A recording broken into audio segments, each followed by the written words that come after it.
సామెతల గ్రంథము 30 అధ్యాయము. సామెతల గ్రంథం 30 అధ్యాయం 4వ వచనం చదువు.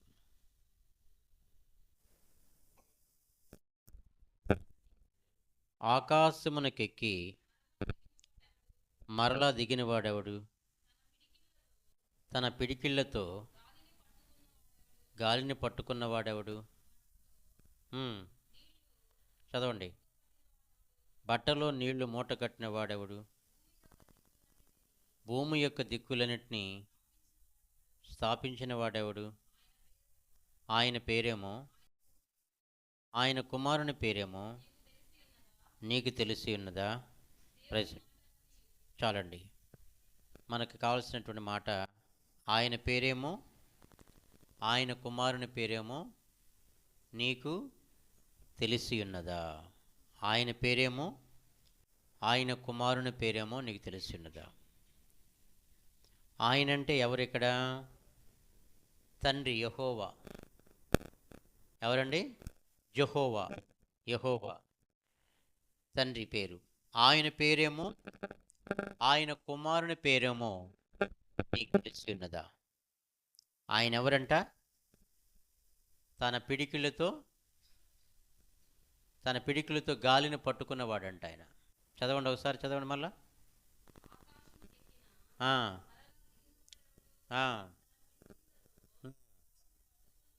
ఓకే, మంచిది. దేవునికి స్తోత్రం. ఆలోచనకర్త, బలవంతుడైన దేవుడు, నిత్యుడగు తండ్రి, సమాధానకర్త అధిపతి. కాబట్టి ఈ పేరు ఆయనకి. చదువుకుందాం. యెషయా గ్రంథం 9వ అధ్యాయం 6వ వచనం చదువుకుందాం. చదవండి, అందులో ఉంటుంది. యేసు ప్రభువుకి ఆయనకి ఏమేం పేర్లు ఉన్నాయో, ఆయన పేరు ఆ యేసు ప్రభు పుట్టకముందే ఆ పేర్లు పెట్టడం జరిగింది ప్రవక్తల ద్వారా. ఏమేం పేర్లు ఉన్నాయో ఒకసారి ధ్యానించుకుందాం ఈరోజు. యెషయా గ్రంథం 9వ అధ్యాయం 6వ వచనం. ఏలయనగా మనకు శిశువు పుట్టెను, మనకు కుమారుడు అనుగ్రహింపబడెను, ఆయన భుజము మీద రాజ్యభారం ఉండెను. ఆశ్చర్యకరుడు, ఆలోచనకర్త, బలవంతుడైన దేవుడు, నిత్యుడగు తండ్రి, సమాధానకర్తయగు అధిపతి అనే ఆయనకి పేరు. ఆయన పేరేమో, ఆయన కుమారుని పేరేమో నీకు తెలుస్తున్నదా అని మాట్లాడుతున్నాం మూలవాక్యం ద్వారా. ఆయన పేరేమో, ఆయన కుమారుని పేరేమో నీకు తెలుస్తున్నదా అని మూలవాక్యం ద్వారా మనం మాట్లాడు.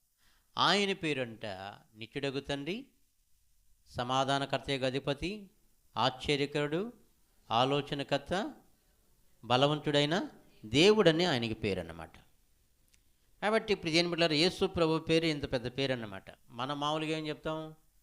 యేసు క్రీస్తు, జీసస్ క్రైస్ట్ అని పిలుస్తుంటాం, లేదా యేసు ప్రభు అని పిలుస్తాం. కానీ ఆయనకి చాలా పెద్ద పేరు ఉంది. మళ్ళీ ఒకసారి మీ నోటుకుండా చెప్పండి. ఆశ్చర్యకరుడు, ఆలోచనకర్త, బలవంతుడైన దేవుడు, నిత్యుడగు తండ్రి, సమాధానకర్తయగు అధిపతి. ఎన్ని పేర్లు ఉన్నాయి ఇక్కడ? మొత్తం 5 పేర్లు ఉన్నాయి, అవునా కదా? సో కాబట్టి ఇక్కడ ప్రియమైన బిడ్డలారా, మన ప్రభు అయినటువంటి యేసుక్రీస్తు పేరు అది. సో తర్వాత 42వ అధ్యాయం 8వ వచనం చదువు. యెషయా గ్రంథము 42వ అధ్యాయం 8వ వచనం చదువుకుందాం. యెహోవాను నేనే, ఇదే నా నామము, మరి ఎవనికిని నా మహిమ నేనిచ్చేవాడును కాను. నాకు రావలసిన స్తోత్రమును, ఆమేన్, ప్రైజ్ లార్డ్, హల్లెలూయా. అంటే గత రాత్రి కూడా మనం మాట్లాడుకోవడం జరిగింది. యేసు ప్రభువుని తండ్రి ఈ లోకానికి ఎందుకు పంపించాడంటే, యేసుక్రీస్తు ద్వారా తండ్రి నామం మహింపరచబడి నిమిత్తము యేసుక్రీస్తుని లోకానికి పంపించాడు. అయితే తండ్రి కూడా చెప్తున్నాడు, నా నామము తప్ప వేరొక నామానికి మహిమ కలగకూడదు. అర్థముందా? నా నామానికే స్తోత్రం కలుగునుగాక అని చెప్పి, స్తోత్రం కలగాలని చెప్పి పరలోకమున్నటువంటి తండ్రి, సైన్యములకు అధిపతి యెహోవా కోరుకుంటున్నాడు. కాబట్టి ఏ మనుష్యుడు కానీ ఆయన మహిమను, ఏ విగ్రహములు కానీ చెందనని అంటున్నాడు ఆయన. నాకు రావాల్సినటువంటి మహిమను ఎవరికి కూడా, ఏ మనుషునికి కానీ లేకపోతే ఏ విగ్రహములు కానీ చెందని అంటున్నాడు ఆయన. మళ్ళీ ఒకసారి చదవండి. యెహోవాను నేనే, ఇదే నా నామము, మరి ఎవనికిని నా మహిమను నేను ఇచ్చేవాడును కాను, నాకు రావలసిన స్తోత్రమును విగ్రహములకు చెందనీయను. యెహోవాను నేనే అంటున్నాడు ఆయన. నాకు రావాల్సిన మహిమను ఎవరు కూడా దొంగిలించేదానికి వీలు లేదు అని మాట్లాడుతున్నాడు. ప్రైజ్ ది లార్డ్, హల్లెలూయా. తర్వాత లేఖనాల్లోని మనం ధ్యానించుకున్నట్లయితే మత్తయి సువార్త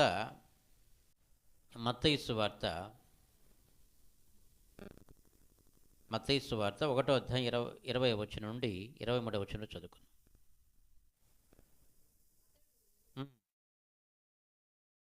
అతడు ఈ సంగతుల గురించి ఆలోచించుకునిచుండగా, ఇదిగో ప్రభువు దూత స్వప్నమందు అతనికి ప్రత్యక్షమై. చాలండి, ఇక్కడ కావాల్సిన మాట మనకిదే. ఎప్పుడు నిన్న మనం చెప్పిన మాటలు మళ్ళీ ఇప్పుడు చెప్పబడవు.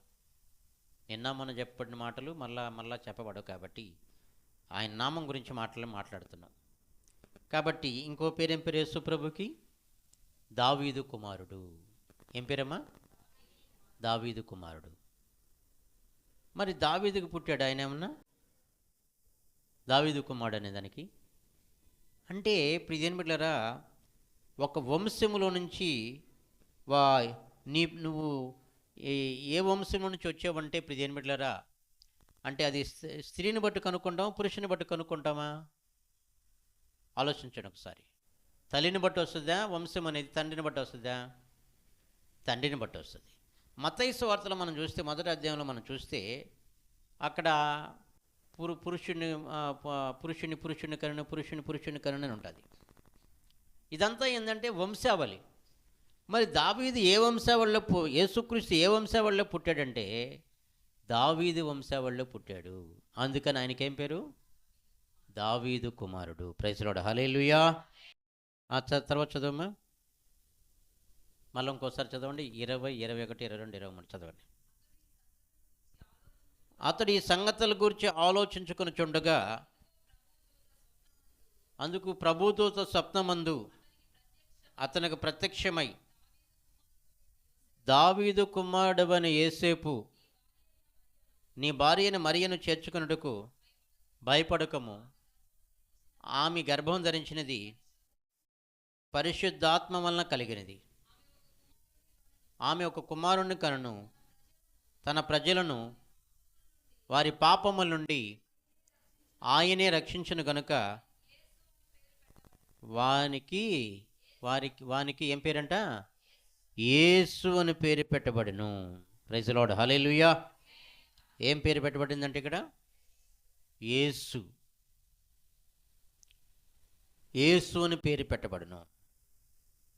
ఎవరు గుర్తు చేస్తున్నారు ఈ మాట? దేవదూత గుర్తు చేస్తున్నాడు.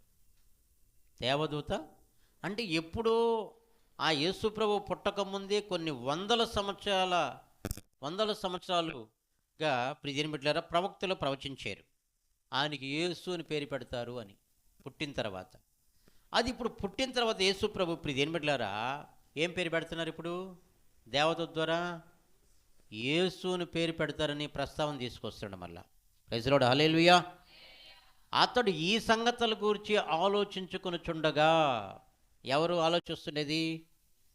మీరు చెప్పాలి. చెప్పిన విషయాలు మళ్ళీ మీరు చెప్పాలా, వెనకోళ్ళు చెప్పాలమ్మా. అతడు ఈ సంగతుల గురించి ఆలోచించుకొనుచుండగా, ఎవరమ్మా ఆలోచించేది? అమ్మా ఏం చెప్పలేరా? యేసేపు. ఎవరండి? యేసేపు. ఏ సంగతుల గురించి? ఏ సంగతుల గురించా? ఆమె గర్భవతి అయింది. ప్రధానం అయిన తర్వాత, ఎంగేజ్మెంట్ అయిన తర్వాత, యేసేపుకు మరియమ్మకు ఎంగేజ్మెంట్ అయిన తర్వాత, ఆమె గర్భవతి అయిన తర్వాత, అతడు ఈ సంగతుల గురించి ఆలోచించుకొనుచుండగా, అతడు ఈ సంగతుల గురించి ఆలోచించుకొనుచుండగా ప్రభు దూత స్వప్నమందు అతనికి ప్రత్యక్షమై, దావీదు కుమారుడైన యేసేపు, నీ భార్య అయిన మరియను చేర్చుకున్నట్టు భయపడకము, ఆమె పరిశుద్ధాత్మ వలన గర్భం ధరించెను. తర్వాత ఆమె ఒక కుమారుని కనును, తన తన ప్రజల యొక్క పాపముల నుండి ఆయనే రక్షించును గనుక ఆయనకి యేసు అని పేరు పెట్టుదువనెను. Praise the lord. హల్లెలూయా. అంటే ప్రియదేని బిడ్డలారా, లోకరక్షకుడు పుడతాడు, ఆయనకేం పేరు పెడతారంటే యేసు అని పేరు పెడతారు. అంటే యేసు అంటే అర్థమైంది చెప్పండి అమ్మా? రక్షకుడు. యేసు అంటే అర్థమైంది లోకాన్ని రక్షించేదానికి వచ్చినటువంటి దేవుడు యేసుక్రీస్తు ప్రభు, లోక రక్షకుడు ఆయన. అందుకని ఆయన పేరు లోకరక్షకుడు. Praise the lord. హల్లెలూయా. అందుకే యోహాను సువార్త 3:16 ఏమంటారు? దేవుడు లోకమును ఎంతో ప్రేమించును. లోకాన్ని రక్షించేదానికి యేసుక్రీస్తు తీర్పు తీర్చేదానికి వచ్చాడా? మరి ఎందుకు వచ్చాడు ఆయన? రక్షించేదానికి వచ్చాడు, రక్షించేదానికి పుట్టాడు ఆయన. Praise the lord. Hallelujah. Hallelujah. సరే, అక్కడే చెప్పుకుంటా ఉంటే అక్కడే ఉంటాం కాబట్టి వెళ్దాం. లూకాసు వార్త 2:11 చదువు. లూకాసు వార్త 2:11. దావీదు పట్టణమందు నేడు రక్షకుడు మీ కొరకు పుట్టి ఉన్నాడు. Praise the lord. హల్లెలూయా. ఈయనకేం పేరంట? మరలా ఈయనకి ఇక్కడేం పేరు పెట్టారు? అక్కడ యేసు, ఇక్కడ క్రీస్తు. Praise the lord. దావీదు పట్టణమందు నేడు రక్షకుడు మీ కొరకు పుట్టి ఉన్నాడు. ఈయన చదవండి. ఈయన ప్రభు అయిన క్రీస్తు. ఈయన ప్రభు అయిన క్రీస్తు. యేసు అంటే ఏం చెప్పుకున్నాం మనం? క్రీస్తు అంటే అభిషేక్తుడు. ఏంటమ్మా? అభిషేక్తుడు. కాబట్టి మనల్ని అభిషేకించేటువంటి వాడు అభిషేక్తుడు. క్రీస్తు అంటే అభిషేక్తుడు. ఓకే, మంచిది, దేవునికి స్తోత్రం. అదేవిధంగా లూకాసు వార్త 2:21 చదువుకుందాం. లూకాసు వార్త 2:21 చదువుకుందాం. ఆ శిశువునకు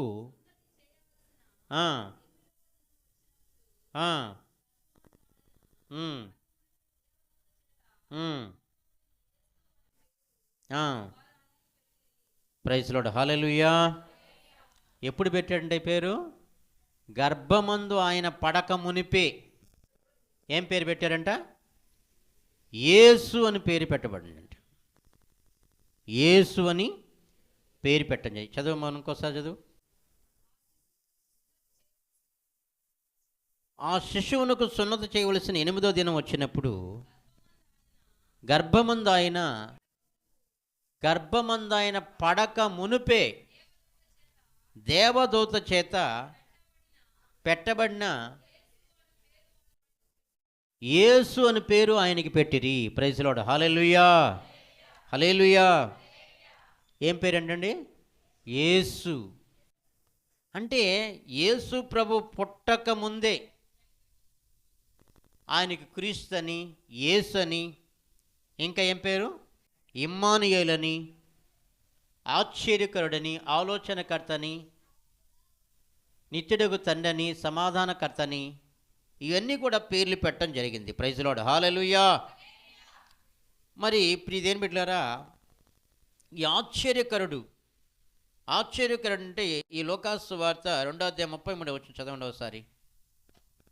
లూకాసు వార్త. యేసేపును ఆయన తల్లియు ప్రైజ్ ది లార్డ్. హల్లెలూయా. ఎప్పుడు ఎవరు ఆశ్చర్యపడ్డారంటే ఇక్కడ ప్రియదేని బిడ్డలారా, ఎవరు ఆశ్చర్యపడ్డారంటే యేసు ప్రభు తల్లి ఆశ్చర్యపడిందంట. యేసు ప్రభు తల్లి ఆశ్చర్యపడిందంట. యేసు ప్రభు తల్లి పేరు ఏం పేరమ్మా? ఎవరైనా చెప్తారా? ఏ మరియమ్మ? కన్యమరియ. ఆమె పేరేం పేరు? కన్యమరియ.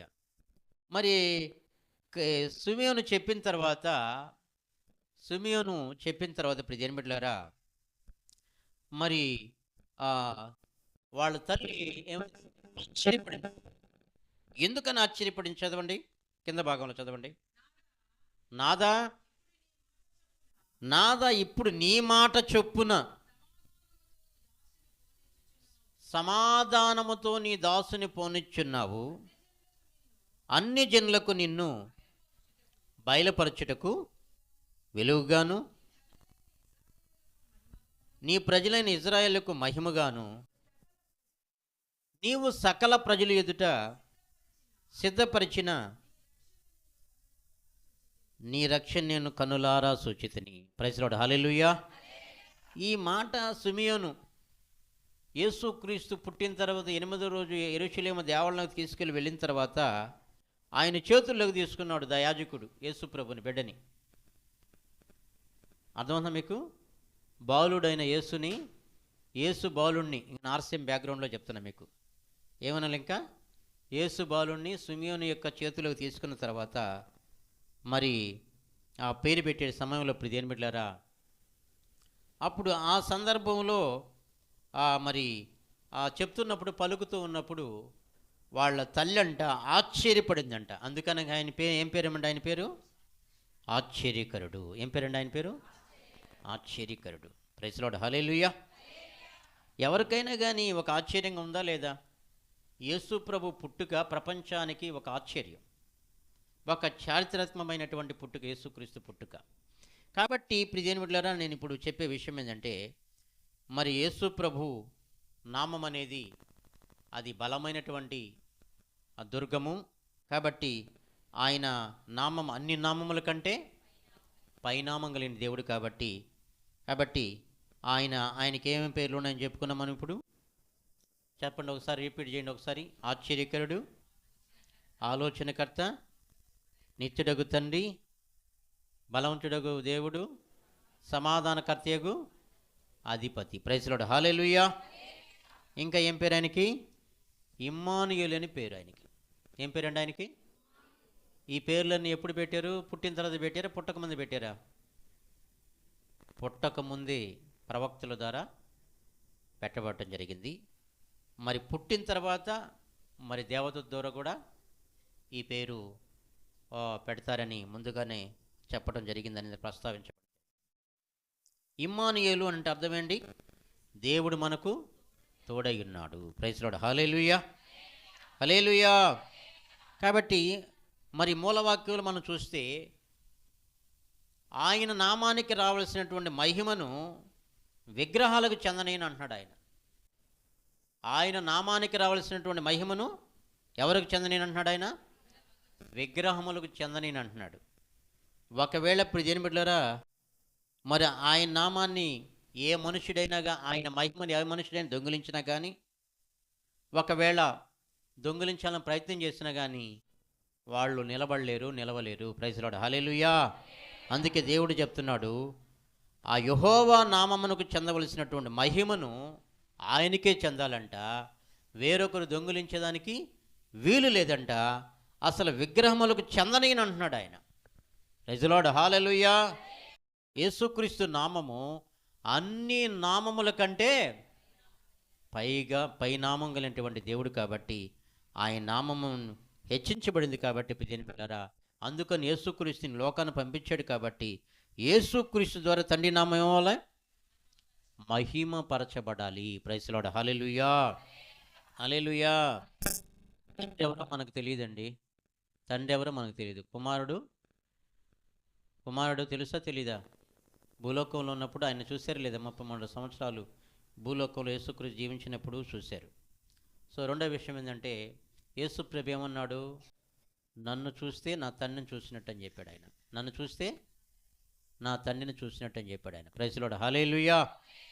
కాబట్టి ఇప్పుడు ఇదేం బిడ్డలారా, మరి యేసుక్రీస్తు జన్మ అనేది అది ప్రపంచానికి ఒక చారిత్రాత్మకమైనది. కాబట్టి ఆయనకి ఎన్ని రకాలైనటువంటి నామకరణాలు ఆ పేరు ఉన్నాయి. ఇంకొకటి యేసు అని పేరు, ఇమ్మాలు అని పేరు. సో ఇంకా ఏంటి? క్రీస్తు అని పేరు. ఇంకా ఏం పేర్లు ఉన్నాయి ఆయనకి? దావీదు కుమారుడు అని పేరు. ఏం పేరండి? ఇంకా దావీదు కుమారుడు. ఇంకా మనం చూస్తే జన్మిడ్లారా, ఇంకా ఏం పేరు ఆయన పేరు? చెప్పమోజరమా? అది కాదు, చెప్పిన విషయాలు కాకుండా ఇంకా ఆయనకి జన్మిడ్లారా షాలేము రాజు అని పేరు ఉంది. ఏం పేరు ఆయన పేరు? షాలేము రాజు. అంటే షాలేము రాజుకి మరొక పేరేంటి చెప్పండి? షాలేము రాజు. ఆయనకి ఇప్పుడు ఏం పెట్టారా? ఓకే, మంచిది. ఆయనకి షాలేము రాజు అంటే మెల్కీసెదెక్. ఏం పేరండి? మెల్కీసెదెక్. ఆయనకి మరొక పేరు ఏం పేరు? షాలేము రాజు.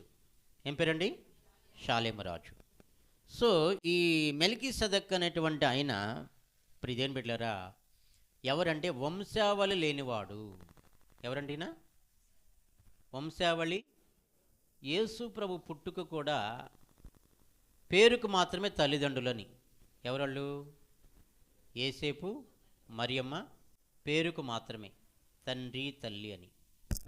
అవును కదా? అంటే ఆ రోజుల్లో ఇజ్రాయేలు స్త్రీల్లో కన్య మరియను దేవుడు ఆమె గర్భంలో నుంచి యేసుప్రభు పుట్టాలని ఎన్నుకున్నాడు, అంతే. యేసుప్రభు పుట్టాలని తండ్రి యొక్క ప్రణాళిక. సో వంశావళి లేనివాడు మెల్కీసెదెక్ అంటే ఎవరు? వంశావళి తండ్రి కానీ తల్లి కానీ లేనివాడు. అర్థమవుతా మీకు? సో కాబట్టి ఆయన మరి వంశావళి లేనివాడు కాబట్టి, తండ్రి కానీ తల్లి కానీ లేనివాడు కాబట్టి యేసుక్రీస్తు ఓన్లీ వాళ్ళ కుమారుడు చెప్పుకునే దానికి మాత్రమే తప్ప ఆయన ప్రియదేవుని బిడ్డలారా దేవుడు ఒక స్త్రీ గర్భంలో నుంచి పుట్టించాడు, అంతవరకు మాత్రమే. ఒక స్త్రీ గర్భంలో నుంచి, కన్య మరియ స్త్రీ గర్భంలో నుంచి యేసు ప్రభువును పుట్టించాడు, అంతవరకు మాత్రమే మనం చెప్పుకోవాలి. కానీ ఇక ఫలానా అనేదానికి వీలు లేదు. Praise lord. Hallelujah, hallelujah. అందుకే దానికి ఏం పేరంటే మెల్కీసెదెక్ అంటే ప్రియదేవుని బిడ్డలారా తండ్రి కానీ తల్లి కానీ లేనివాడు, వంశావళి లేనివాడు. అయితే ఏ వంశావళి లేని పుట్టాడు? ఇందాక చెప్పుకున్నాం మనము. ఏ వంశావళిలో నుంచి వస్తాడు యేసుక్రీస్తు అని చెప్పుకున్నాం? దావీదు వంశావళిలో నుంచి వచ్చాడు. Praise lord. హల్లెలూయా. అందుకని ఆయనకి ఏం పేరు? ఇంకొక పేరు దావీదు కుమారుడు. ఇంకో పేరు ఏం పేరండి? దావీదు కుమారుడు. Praise lord. హల్లెలూయా. నేను ఇంతటితో ఈ మాటలు ముగిస్తున్నాను. దేవుడు ఈ మాటలు మన వెనుకలు దీవించునుగాక. ఆమేన్. ప్రార్థన చేసుకున్న కళ్ళు మూసుకున్నట్లయితే. మహాపరిశుద్ధుడా, ప్రేమ కలిగిన మా తండ్రి, సత్యస్వరూపి, నీకు వందనములు స్తోత్రములు చెల్లిస్తున్నాను తండ్రి. నువ్వెంత నమ్మదగిన దేవుడు ప్రభు, గొప్ప దేవుడు తండ్రి. నాయన అయ్యా, కడవరి దినాల్లో, అంత్య దినాల్లో, అపాయకర దినాల్లో మేము ఉన్నప్పటికీ ప్రభు ప్రభు తండ్రి మీ ప్రేమ మమ్మల్ని విడిచిపెట్టలేదు ప్రభు ప్రభు. మీ కృప మాకు దూరం కాలేదు నా యేసు ప్రభు తండ్రి. ఈ క్రిస్టమస్ సందర్భంగా ప్రభు ప్రభు తండ్రి దేవా ఆరాధించే భాగ్యాన్ని ప్రభు, నిన్ను కొనియాడే భాగ్యాన్ని ప్రభు నాయన, నిన్ను మహింపరిచే భాగ్యాన్ని మీరు ప్రభు మీరు మాకు అనుగ్రహించినందుకు నీకు వందనాలు చెల్లిస్తున్నాం తండ్రి. స్తుతి, ఘనత, మహిమ, ప్రభావములు మీకు మాత్రం ఆరోపించుకుంటూ ప్రభు యేసు నామములో అడిగి వేడుకుంటున్నాను పరమ తండ్రి. హల్లెలూయా. ఒక పాట పాడుకుందాం.